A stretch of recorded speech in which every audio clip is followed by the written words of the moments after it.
Bonsoir mes femmes. Tuyeli pe lisusu na poko awa pona kopesa ba réalité ya mboka na biso parce que voyez Félix Tshisekedi Tshilombo Fachi Béton avait dit que cette fois-ci je vais travailler avec la jeunesse. Voilà que avec le jeune que je reçois sur mon plateau, c'est pour prouver à tous les Congolais que le jeune incarne une certaine capacité, incarne les atouts capables d'amener ces pays vers un bon changement. Alors avant de banda émission Nabiso, nalingete bolinga ebele, bolinga, bon m'y abonner na chaîne Nabiso et puis bon partager. Tant que vous partagez la émission Nabiso, ba vie et comme ka ebele pe na ba abonnement et ko ezalaka ebele nde ya moto lingete beaucoup ta ebele na chaîne Nabiso peut être YouTube abanda ko bomela biso ba vidéo avant to banda na pesi bonsoir na mon mentor moto na kisinga koloba moto tangisinga politique ta sala politique parce qu'avant ça analyse politique il faut oser na ba réalité moko boye na maye et ça makana na politique.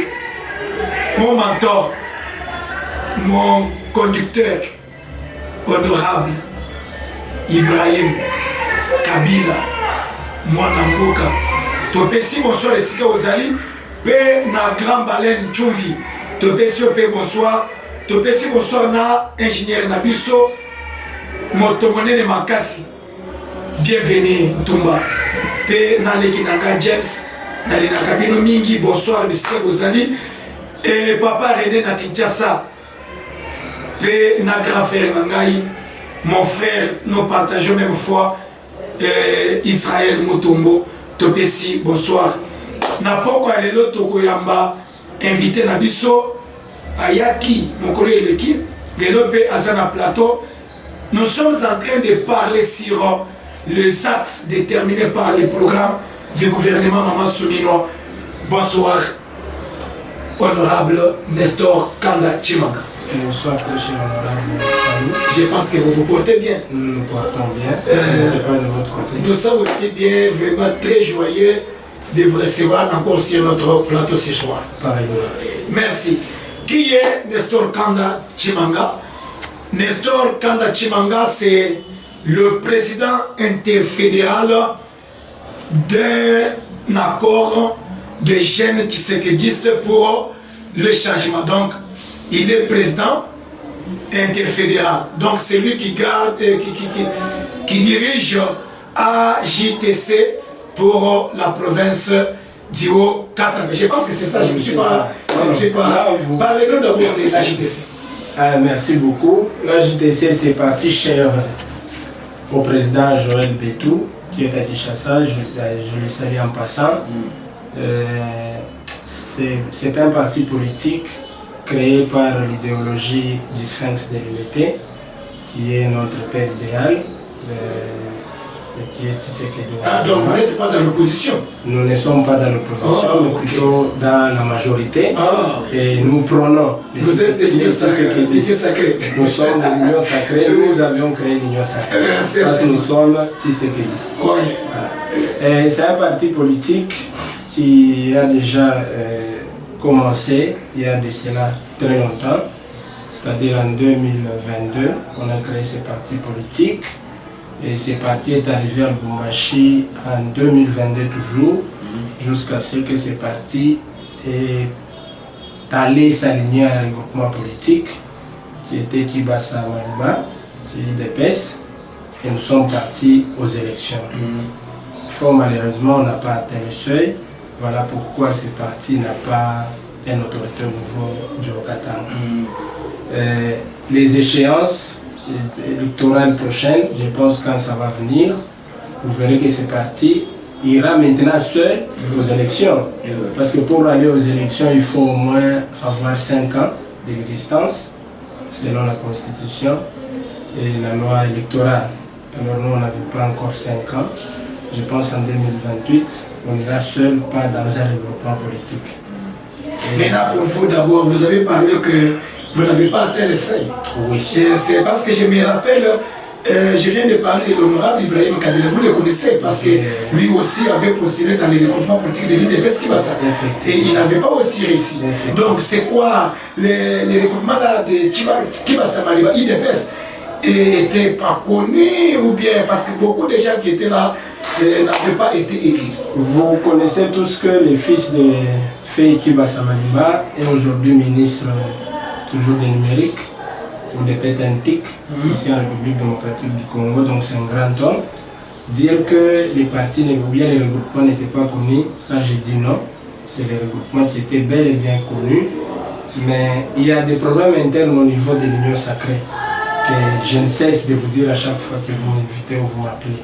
Alors, j'ose croire que prochainement, la CENI va prendre ses responsabilités pourvu qu'il y ait de bonnes élections et faire passer les gens qui méritent à la tête du... Merci beaucoup, notre cher téléspectateur. Nous voulons maintenant entrer dans le fief de notre émission de ce soir, qui sera beaucoup plus parlée par l'honorable Nestor Kanda Chimanga. Docteur, je vous appelle encore docteur parce que c'est votre métier. Alors, récemment, là, on a investi le gouvernement Soumino. Est-ce que vous avez le temps de nous faire d'abord la lecture de ces axes sur lesquels Soumino et son gouvernement travaillera dans ce quinquennat de Fachi Beton? Merci beaucoup. Avant de commencer à parler sur les 6 axes que la première ministre a eu à nous proposer, j'aimerais bien d'abord m'acquitter d'un devoir. Ce devoir-là, c'est quoi? Je présente nos sincères condoléances aux familles éprouvées des naufrages récemment. Et puis je présente aussi les sincères condoléances au massacre qui a eu lieu à Tchopo ainsi qu'à l'est de la République. Donc j'ai dédié cette émission à des personnes éprouvées. Sachez que AJTC et Okatanga est ensemble avec vous. Alors, deuxième devoir, je suis tissékédiste. Je prône des valeurs tissékédistes. Je m'en vais féliciter le président de la République, les garants des institutions et les garants de la République pour le choix opéré, parce que c'est pour la toute première fois depuis l'accession à l'indépendance que la RDC est maintenant chapeautée par une dame comme Premier ministre.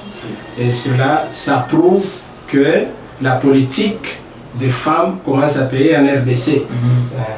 Alors sur ce, le choix vraiment opéré, je m'avais déjà présenté mes sincères félicitations au président de la République et mes sincères félicitations aussi à la première dame, Madame Judith Soumino. Nous allons entrer un peu dans les 6 axes définis les jours du Parlement. Et la dame a présenté les 6 axes qui étaient d'ailleurs les 6 axes que le président, si vous avez une bonne mémoire, avait présenté aussi les jours de son investiture. Parce que quand vous comparez, ça parle un même langage. C'est sur ce que nous allons peut-être batailler. Le premier point, le gouvernement a voulu d'abord créer plus d'emplois et le pouvoir d'achat des ménages.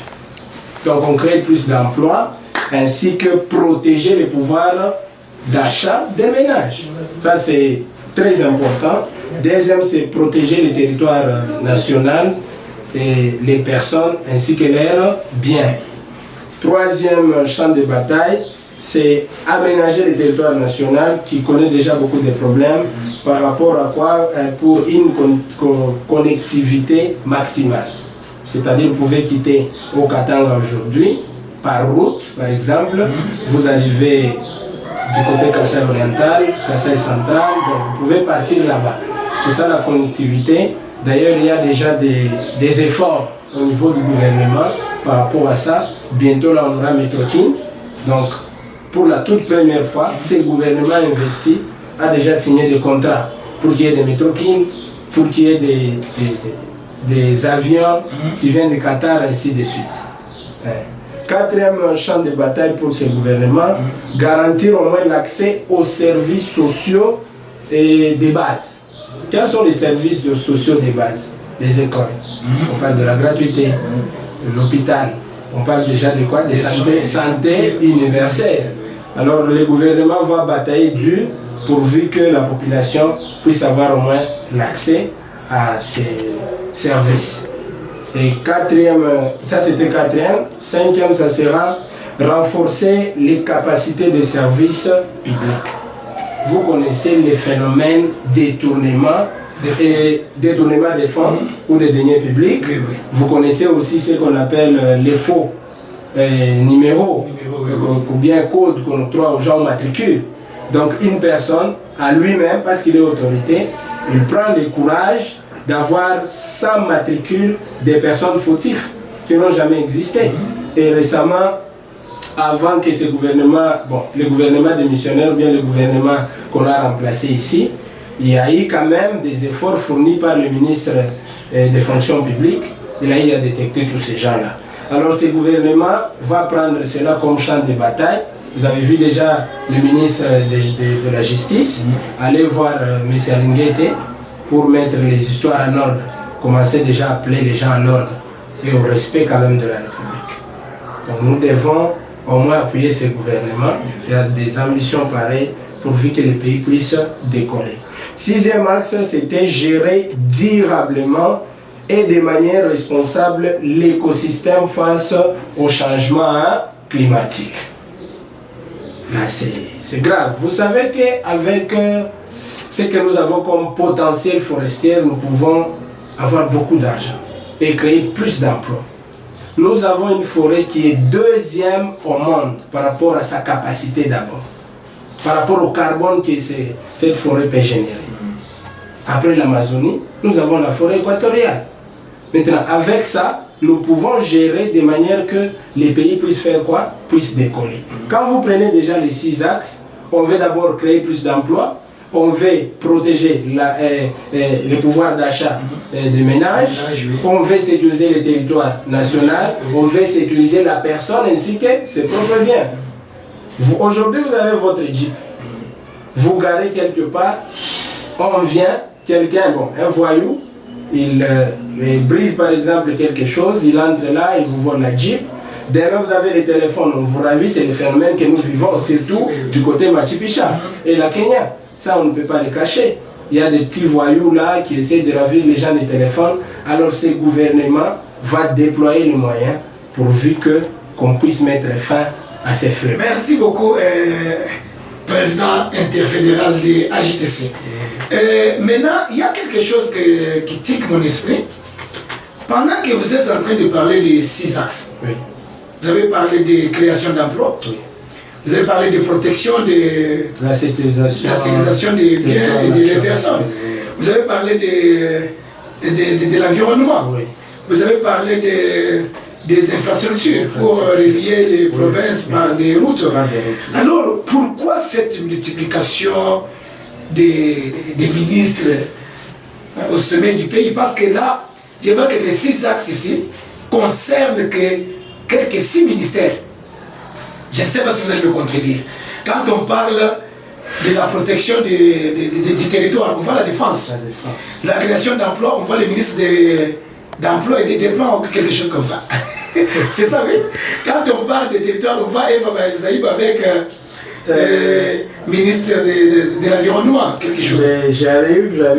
Maintenant, pourquoi multiplier au lieu de laisser seulement 6 ministères par rapport aux 6 axes du Premier ministre? Si vous suivez bien le programme ici, c'est un programme complémentaire. C'est-à-dire, ce sont des ministères qui vont commencer à faire quoi? À se compléter. Je prends le deuxième axe dont vous avez peut-être suggéré ici.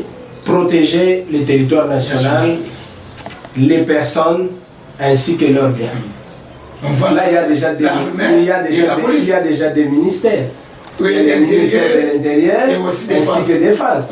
Déjà là-bas, ça prend 2 ministères. Mais pour qu'on puisse y arriver, ils ont besoin de moyens.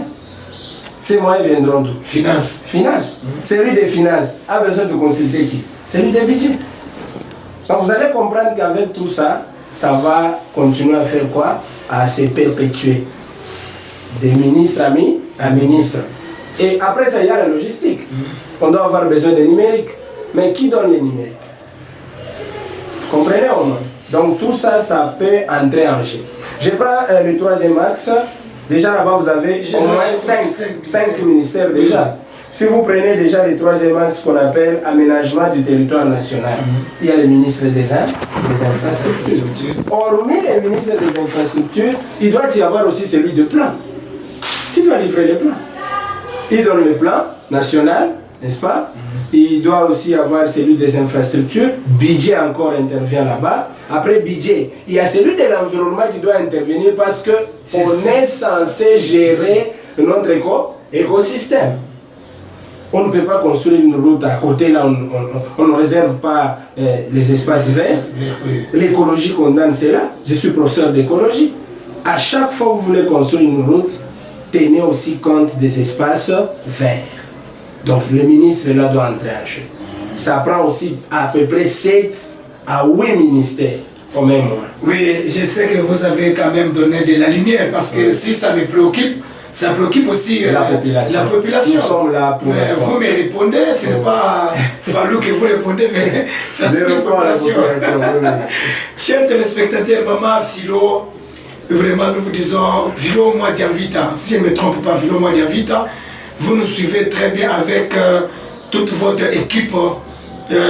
Nous vous disons merci et continuez toujours à vous abonner à notre chaîne, partager notre émission. Et je pense que ça nous fera énormément plaisir. Cher président interfédéral, prenons d'abord un axe autour duquel nous allons parler ce soir. C'est le deuxième axe qui est la protection du territoire, la protection de biens et de la population. Nous voyons presque le même visage. On prend aujourd'hui le ministre ici Chabani, qui est de l'intérieur, bien de la défense, si je ne me trompe pas quelque chose. Nous voyons presque dans ces gouvernements, la majorité ce sont des personnes reconduites. Voyez. Quand on parle des personnes reconduites, donc ils ont tenté l'expérience dans le mandat passé. Et dans ces mandats, ils sont là. Est-ce réellement, avec tout ce que nous voyons au Congo, que la police ne connaît pas premièrement son rôle? Là, je pense que vous n'allez pas me condamner. Nous trouvons la police en route en train de la vie, les biens, qu'on doit se briser là. La police, c'est la vie. Nous trouvons la police qui n'a même pas la notion de la déontologie de la police. Une police qui filme, une police qui prend de l'alcool, il s'enivre, il commence à faire du n'importe quoi. Nous avons l'armée qui est mendiant. Laissez-moi parler comme ça. Dans des routes, dans des avenues, vous trouvez un militaire en tenue verte, en train de se mentir. Aussi, ils sont bien payés. Alors, avec l'attitude des militaires et des policiers que nous avons aujourd'hui, je ne parle pas des officiers, mais les militaires là, les policiers là, des basses classes, est-ce que réellement cet axe ici répondra-t-il aux attentes de la population? Parce que la population aujourd'hui est stressée.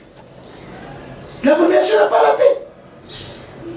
À vous la parole, Excellence. En tout cas, vraiment merci beaucoup.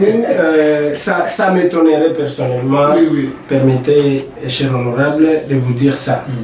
Parce que, en tant que tshisekidiste, je m'en vais encore louer les efforts fournis par notre président de la République. Vous savez qu'aujourd'hui, nous avons déjà une usine à Kinshasa qui nous fabrique des tenues. Ah bon? Depuis que vous êtes en RDC, dites-moi au moins quel pouvoir qui a su habiller correctement nos forces armées. Le gouvernement, oui. Là, vous vous rencontrez même avec un militaire, vous sentez que le militaire est bien habillé. Oui. Ça, on ne peut pas se valider. Ça, c'est déjà un premier pas. Deuxième pas, c'est par rapport à la police. La police aujourd'hui s'habille bien. Vous avez vu le jour de l'investiture, des démonstrations, en tout cas, il n'y a pas photo. J'y vais lentement. Quand vous parlez sécuriser le territoire national, c'est par rapport à quoi? nous avons nos frontières. Nous avons nos frontières par-ci, par-là. Ces frontières-là sont censées être sécurisées. Et si vous avez bien suivi notre Premier ministre, les jours de l'investiture du gouvernement, Madame la Première ministre a mis l'accent beaucoup plus sur l'Est de la République. Déjà après le lancement là-bas, on a commencé à recruter de nouveaux jeunes. Vous ne savez pas l'objectif, parce qu'aujourd'hui on commence à prendre déjà 9000 jeunes dans je ne comprends pas. Oui. J'ai vu aussi qu'ils Corneille n'a qu'à les faire en retour, c'est ne mettons pas recruter les jeunes en public. Là-bas, ils ne recrutent pas. Ils sont en train d'imposer les gens. Si vous ne les faites pas, c'est le système de terrorisme, papa.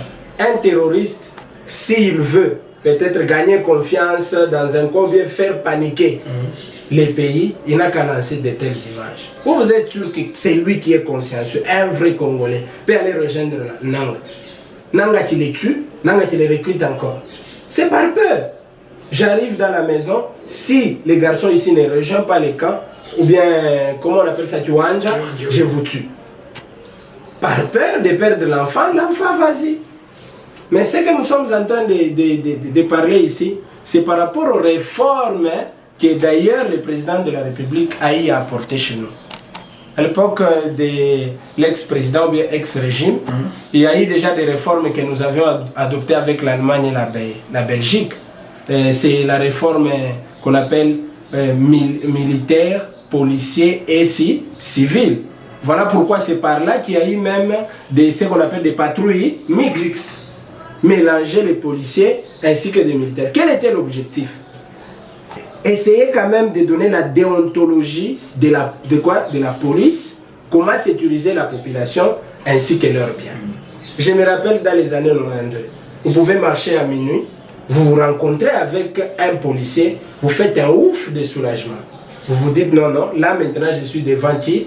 La personne qui doit me sécuriser et sécuriser ce que j'ai. Me déposer même à la maison. C'est là que le président Tshisekedi est en train de fournir comme effort, qu'on y arrive là-bas. Parce qu'il a trouvé déjà les pays. Je vous dis que les pays étaient déjà par terre. Ce que nous sommes en train de faire aujourd'hui, nous, régime tshisekidiste, nous sommes en train de ressusciter ce qui n'existe pas. Ce qui n'existe pas. Il y a des efforts et des efforts fournis sur ce plan. Vous avez parlé des histoires des militaires en train de quémander dans des kiosques. Non, ils ne quémandent pas. Ils sont en train de passer, ils se disent, bon, aujourd'hui on n'a pas de café, ils viennent bonnement. Cela n'est pas interdit, même vous pouvez le faire. Vous marchez tellement, vous n'avez pas un 100 francs, vous ne pouvez pas arrêter un Congolais et lui dire que donnez-moi 100 francs. Ravir par force. C'est ça ce que nous allons condamner. Mais quand un militaire dit pour ta sécurité, je suis encore là pour sécuriser tes biens la nuit, donnez-moi même un 500. Mais c'est déjà devenu comme une imposition. Ce n'est pas une imposition. J'ai fait des passages du côté Jekamine. Oui. Vous voyez, il y a un pont qui relie le quartier qu'on appelle Tchansansa et aussi Kenya, on dirait. Oui. Vous voyez, il y a un petit pont là-bas. Au niveau de Mampala. Au niveau de Mampala, la rivière Lubumbashi. J'ai croisé les policiers. Hein? C'était vers 16 h. Oui. En train de vendre les petits jetons comme ça aux motards.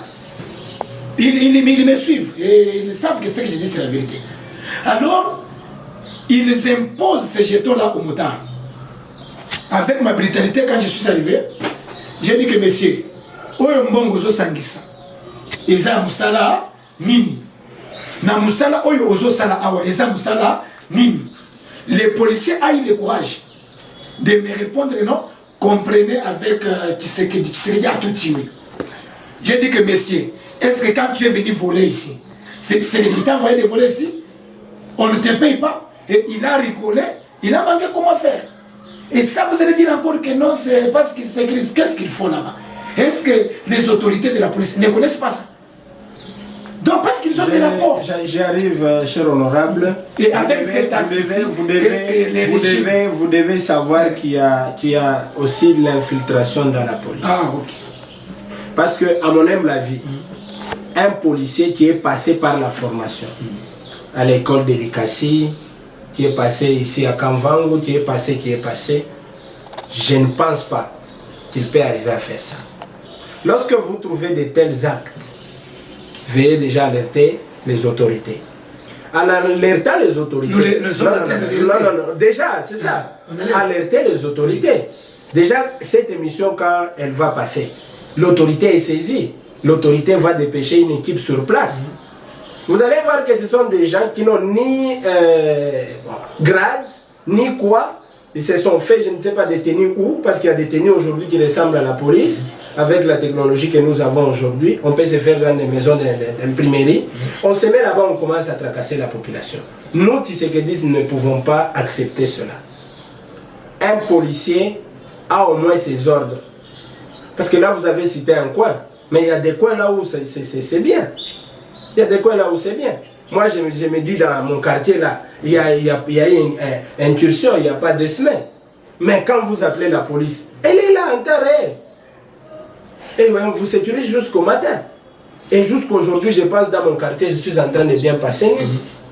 Donc, qu'il n'y ait pas des propos pareils à l'encontre du président de la République. Il a trouvé un pays déjà KO. Il est en train de faire les efforts pour que ces pays ici puissent avoir sa vraie image. Parlons-nous d'abord de ce que vous voulez parler, c'est des réformes. Oui. Des réformes militaires. Oui. Nous aimerions à ce qu'il y ait des patrouilles mixtes comme ça. Déjà, la police peut se familiariser avec les militaires. Le même militaire s'approchait un tout petit peu à la population. Sinon, avant, les militaires, leur place était où? Dans des camps. Mais aujourd'hui, on essaie quand même de rapprocher ces militaires-là avec la population. C'est quand il y a, par exemple, un sujet tabou. Il y a un cas suspect. On peut arrêter un militaire, on dit non, là, on a suspecté un monsieur qui a les armes. Ces militaires peuvent arriver là-bas. Vous comprenez? Donc tout ça, ce sont des réformes qui permettront quand même à la RDC de faire quoi? D'avancer par rapport à la sécurité. Et la population, j'informe la population, vous ne devez pas avoir peur la nuit quand vous êtes face à un policier. Brandissez la carte, parlez-lui comme il faut. Les mal avec nous, on voit déjà un policier, comme on avait l'image là des régimes passés, on commence déjà à fuir. Non. Dans le passé, il y a des gardes républicains, vous êtes là, ils tirent. C'est les mêmes corps. Non, les mêmes corps a déjà changé, s'il vous plaît. Même même les corps est là, mais l'esprit a été retravaillé. Avec qui? Avec l'arrivée d'un autre garant. On appelle même le commandant suprême des forces armées, ainsi que de la police. Il est venu avec l'idéologie et il a changé tout cela. Les phénomènes Koulouna Kinshasa, vous rappelez, on coupait les gens en désordre. Est-ce qu'aujourd'hui, qu'on se le dise, ces phénomènes continuent encore à prendre de l'ampleur? Je pense que ces phénomènes est quand même éradiqué à plus de 90%. Il reste que des cas isolés par-ci par-là. Vous avez parlé des mêmes têtes aux affaires de l'État. Moi, je ne pense pas. Il y a eu le ministre de l'Intérieur qui a déjà fait sa part. La première ministre a analysé la compétence. Pour lui, c'est l'excellent Chabani qui est mieux que l'autre. Est-ce que vous pensez que son Excellence, nous vous disons d'abord bonsoir, vous pensez que Chabani, parce qu'un jour j'étais dans l'émission avec Honorable Ibrahim, il a même lancé un appel aux Tshisekedistes que vous êtes, de laisser d'abord les critiques, mais si vous avez les idées, veuillez donner pour que la personne puisse bien travailler. Il a parlé sur les changements à la tête des ministres de l'Intérieur par les combattants de l'IDPS. Il a commencé par Asselo, aujourd'hui nous avons Chabani, il y a à peu près 4 personnes qui ont les ministères ici dans la main. Mais Chabani est venu. Je ne vous coupe pas la parole, Quels sont les 5 ministères qui reviennent au président de nous connaissons l'intérieur et la défense est là. C'est simple. D'ailleurs, pour nommer ces gens-là, j'y arrive. Je ne refuse pas. Ma question est celle-ci. Peter Kazadi était de l'IDPS. Bien sûr. Vous comprenez là où je Bien sûr. Asselo était de l'IDPS. Bien sûr. Aujourd'hui, nous nous arrêtons d'abord là. Aujourd'hui, nous avons Chabani qui est de l'IDPS. Est-ce que vous nous garantissez que Peter Kazadi. Peter Kazadi a fait sa part. À celle aussi, et vous avez vu, il y a des changements. Donc quand le président met son choix sur un ministre de l'IDPS, c'est qu'il connaît sa capacité et son savoir. Je ne sais pas si vous comprenez. Je vous comprends très bien. Donc il connaît pourquoi il plaçait ces messieurs là-bas. Je prends d'abord Peter Kazadi. Coup de chapeau à lui. Je vous ai parlé ici, je vous ai épinglé les choses. Oui, oui. Telles que les incursions ici d'Aléo Katanga avec l'ancien régime. Aujourd'hui, Kabakata Katanga. Depuis que Peter était là, quelle incursion? Zéro incursion. Oui. Et aujourd'hui, nous sommes en paix. On pouvait se réveiller un bon matin comme ça, au niveau des postes, il y a déjà Bakata Katanga.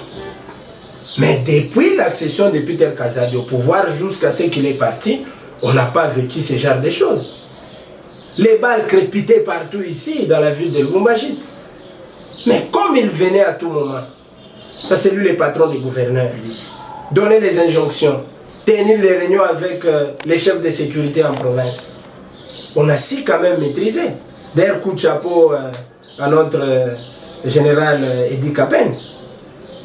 Depuis son arrivée, Léo Katanga est calme. Qui a choisi Edi Kapen? C'est le président de la République. Sous l'impulsion de qui? Ministre de Défense ainsi que de l'Intérieur.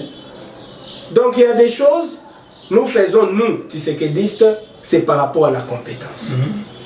Parce qu'on s'est dit, notre champ de bataille, c'est le peuple d'abord. Le peuple d'abord, c'est quoi? Sécuriser cette population. Arriver à sécuriser leur pouvoir d'achat. Mais sécuriser aussi le territoire national. Mais mettre qui là-bas? Mettre quelqu'un qui s'y connaît, quelqu'un qui peut apporter un plus. Je peux vous poser une question. Il n'est pas à son premier pouvoir ou mandat, M. Chabani. Il a assumé d'autres responsabilités. Avez-vous déjà entendu que ce monsieur a failli à une mission? Je n'ai jamais entendu. Jamais entendu. C'est quand on l'a mis là-bas par la première dame avec le président de la République. On sait que le monsieur ici est utile pour essayer d'apporter un plus à l'avancement de notre... Je pense que vous parlez avec un sentiment patriotique et non un sentiment tshisekidiste. Non, c'est patriotique. Oui, oui. Très patriotique. Merci. Merci beaucoup et nous vous souhaitons bon travail. Notre ministre, le chéri de tous les combattants de l'IDPS, ministre Chaban de l'Intérieur, vraiment, sans toi aimé par tous les combattants de l'IDPS que vous êtes. Et ma deuxième préoccupation par rapport à la défense du territoire national, est-ce que parler aussi de Kika Bongo Madjamvita, qui est le ministre de la Défense, à la place de Jean-Pierre Bemba? On a beaucoup entendu dans les réseaux sociaux qu'on a choisi l'excellence par rapport à son nom, Madjamvita. Ce n'est pas par rapport à son nom. Je vous ai parlé de l'expertise. Madjamvita, ça a une signification. Parce qu'on dit Madjamvita, voyez là, il y a un mot Vita. Oui. Vita ici chez nous, c'est la guerre. Les gens se disent déjà dans la tête, non, le président ou bien la première ministre on de nommer les gens qui méritent. Les autres sont même parvenus à dire, je suivais une émission, l'autre fois quelqu'un de Fayoulou, en train de dire qu'il fallait prendre un général placé là-bas. Mais écoutez, un général, on va le placer avec quelle compétence? On choisit quelqu'un par rapport aux études. On choisit quelqu'un par rapport à ce qu'il peut donner au pays. Et moi je vous dis que l'excellence Madjamvita est incapable d'apporter un plus. C'est monsieur, depuis qu'il est là, depuis qu'il a été nommé, et il a pris des fonctions.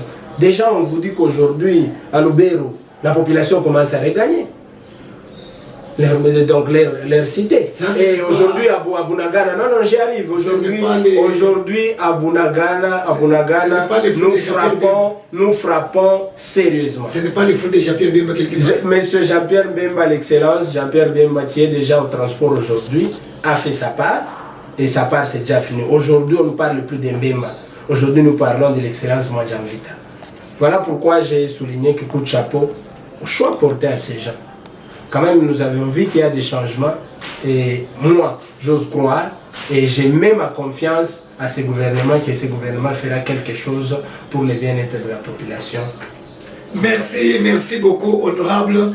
Je pense que nos très chers compatriotes, ceux qui nous suivent de partout, vous êtes les Congolais de diaspora de Belgique, France, Amérique, Afrique du Sud. Veuillez soutenir notre chaîne YouTube, ne jamais trahir les Congos. Le sentiment très patriotique qui nous pousse chaque fois sur le plateau, voilà que même les gens que nous appelons, ce sont les gens, je lui ai posé la question, c'est les sentiments séquedistes ou bien les sentiments patriotiques. Il est aussi dans la même idéologie que nous, c'est les sentiments patriotiques. Loin de nous l'esprit de flatterie, loin de nous l'esprit de critique. Ce qui est bien, nous disons que c'est bien, oui. Et ce qui est mauvais, nous disons que c'est mauvais. Très cher, honorable, oui. Président interfédéral de la JTC. Oui. C'est ça, oui. Pour vous, si aujourd'hui vous êtes conseiller rapproché du Premier ministre Mama Soumino, quelle stratégie pouvez-vous les donner pour que ce qu'on a vu dans les temps passés, qu'on ne le voie pas dans les temps présents avec son gouvernement? À bannir d'ailleurs, si j'étais les conseillers en matière de finances, à bannir à la République démocratique du Congo, c'est le détournement des fonds. Ça doit être d'abord son champ de bataille. Après détournement de fonds, on doit maîtriser le pouvoir d'achat des Congolais. Quand un Congolais, ou bien quand un individu est rassasié et il est sûr que demain il va manger, cet individu pense comment construire. Et quand il va penser comment construire, cet individu pensera comment épargner. Voilà pourquoi il y a des conseillers quand même à côté de la première dame, ainsi que de notre gouverneur des banques, qui ont jugé bon de dollariser notre système bancaire. Déjà, d'ici mois de juillet, on ne sera pas dans le système des dollars. Nous allons d'abord privilégier notre monnaie locale qui est le franc congolais. C'est par là que nous allons maîtriser les taux. Et quand on maîtrise le taux, on donne la valeur à notre monnaie. Et je pense qu'avec ça, nous allons monter de gloire en gloire et le pays ira de l'avant. Ça, c'est la première des choses. Pardon, deuxième des choses. Troisième des choses, à ce qui concerne les nouveaux ministres. Ils doivent éviter de mettre dans leur cabinet les membres de famille. Mais si les membres de famille sont compétents, on doit les laisser. Parce à combien de pourcents? Vous voulez dire qu'il n'y a que les membres de famille qui sont compétents. J'ai dit que s'ils sont, c'est ma question. Voilà pourquoi je vous dis que quand on est tisséquediste, on pense toujours à la population. Il y a une lettre récemment qui circulait. Le secrétaire général de l'IDPS a interdit tout ministre ressortissant du parti de ne pas nommer les membres de famille. Et avant de nommer, on doit consulter d'abord quoi la base. C'est là qu'il y a des têtes, c'est là qu'il y a l'idéologie, c'est là qu'on a un projet de société, c'est là qu'on veut l'image de la République démocratique du Congo. Parce qu'à chaque fois que vous avez votre statut, vous voulez gouverner selon vous. Gouverner selon nous, c'est comment? Mettre en pratique les 6 axes. Et qu'il y ait des suivis. Pas vous décaisser l'argent, vous le laissez comme ça, non. Il faut qu'il y ait des suivis. J'ai vu Fatih a dit qu'après chaque 3 mois, il doit commencer. Il y aura les évaluations. Là, c'est encouragé. C'est ça. Coup de chapeau, cher. C'est cela nous vous disons que c'est second mandat, on ne va pas jouer. On ne va pas jouer, bien que peut-être ça ne sera pas notre dernier mandat. Je n'ai pas dit qu'on va changer la constitution. Vraiment, merci beaucoup. Nous tendons vers la fin de notre émission. Voilà qu'il y a beaucoup à parler, mais vous aussi, pour vous avoir au téléphone, c'est ça le problème. Aujourd'hui, vous avez parlé seulement d'un seul axe. Aussi, il y en a 6. Je me ferai violence prochainement. Vraiment, si nous vous retrouvons encore sur notre plateau, nous serons très contents. Votre mot final à ceux qui nous suivent. Oui, chère population, chers Congolais, nous sommes à JTC, au Katanga. Nous œuvrons ici. Et les adhésions continuent au sein du parti. Et nous présentons toutes nos félicitations au gouverneur Jacques Kabula pour pour l'élection ou la réélection pour le second mandat. Et nous espérons qu'il aura nous consulter aussi pour la formation du gouvernement. Je salue mon président Kinshasa, Joël Betou. Je salue le secrétaire général Eli Echindo. Je salue les techniciens qui est devant moi, experts. Je vous salue aussi l'honorable. Je vous espère prochainement. Merci beaucoup. À tous ceux qui nous suivent, nous vous aimons. Veuillez vous abonner, partager notre vidéo et aussi rester chaque fois abonné. Il y a toujours des actualités qui nous amènent ici sur le plateau pour vous informer, vous rassurer et vous conseiller pour ce que nous pouvons faire en tant que vrais. J'ai un mot peut-être à glisser avant de quitter le plateau. 30 secondes. Oui, chers compatriotes, chers Congolais, faisons quand même confiance à ce gouvernement. Faisons confiance aux garants des institutions ainsi que les garants de la nation. J'ose croire que le meilleur est à venir. Les pays qui étaient en train de mourir avec ce qu'il dit, le pays va retrouver sa belle eau. Merci. Au prochain jour. Merci. Merci beaucoup.